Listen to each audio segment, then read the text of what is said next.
Hi, my name is Robert Davis, and I'm in upstate New York.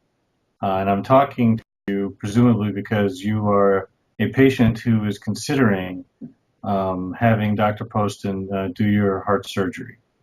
You know, surgery was about 2.5 years ago, and so if you're facing this now, obviously this is a very trying and emotional time.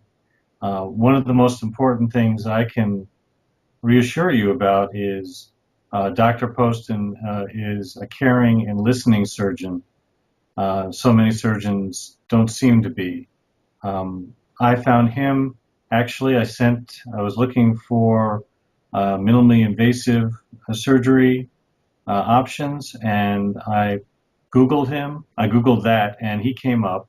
I sent him an email, and literally a minute later, I got a phone call back. We talked for an hour. My wife talked with him for an hour. I sent him all my stuff. We talked more. He answered all our questions. And so even though I had to go from where I am now in upstate New York to where Dr. Poston was then, um, it was worth it to me, both because the surgery sounded to me as if it was the right thing to do, but also I felt confidence in the person.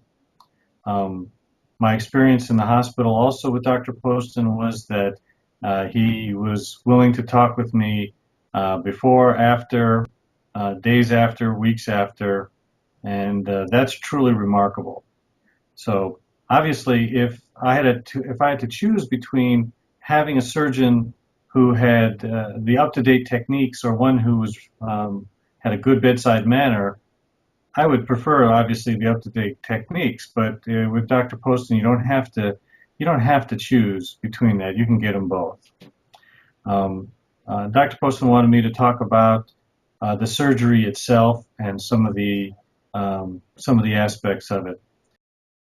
I really wanted to avoid the sternotomy, which is cracking of the chest and opening up the chest. I wanted to have a minimally invasive procedure if possible. And fortunately, I qualified for that. The remarkable thing here is the the less trauma to the body.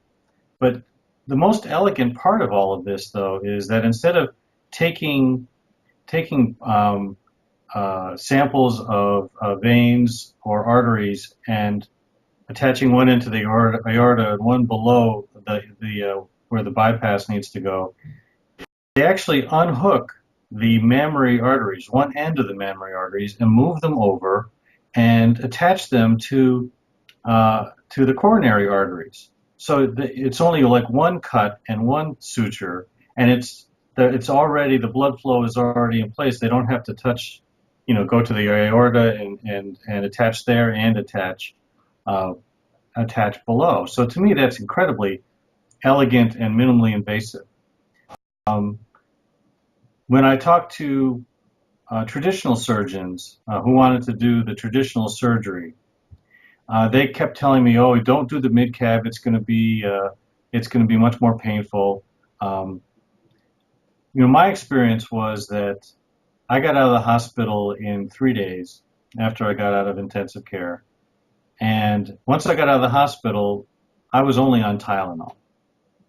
Uh, I was on Tylenol threes a couple days, but I didn't really need those, so that's all I took was Tylenol. I didn't have to take anything more, so I didn't have the pain that they talked about. Now there are some repercussions from this surgery in the sense that there are some different sensations I do have in parts of my chest, and so it's not exactly the same. But I would think that if somebody has their chest cracked open, there would be even more of that. So there's no way to avoid some invasion of the body and some consequences. But my experience was that I got over this much more quickly. I was actually dancing at a wedding 17 days after I got out of the hospital. So I wasn't dancing fast, mind you, but I was there. And there was another gentleman who was there who had had the traditional surgery about the same time I had mine, and he was a hurt unit. Uh, so up-to-date techniques, the minimal invasion to the body, and a real caring surgeon. That's why I offered to talk about this today, um, because I can't recommend anyone higher than Dr. P. So I've been asked to talk about a particular aspect of my experience, which may apply to you. Um, Actually, my surgery was denied by my insurance company the evening before the surgery. I traveled, a long way, and I was going to go in the next day to be admitted, and the insurance company said they denied it. So I went ahead with the surgery anyway, and then I had to go afterwards to appeal the process through the New York State Insurance Board. That took some paperwork, and Dr. P was very helpful with that, and his staff was very helpful with that. And we won unanimously on appeal, so that now everybody in my state who wants this surgery now has to be covered for it by that insurance carrier. It's a terrible game that the insurance companies play sometimes, because if they deny and somebody can't is not able to pull together the appeal process, that means they don't have to pay for an expensive surgery. But they really should pay, because we've been paying premiums all these years. So if that does apply to you, realize that there are mechanisms to redress the problem.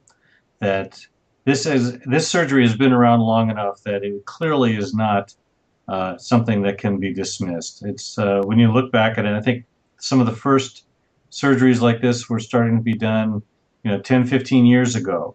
And some of the surgical equipment that's used has been approved by the FDA 10 years ago. So obviously it's not something that they should dismiss as out of hand.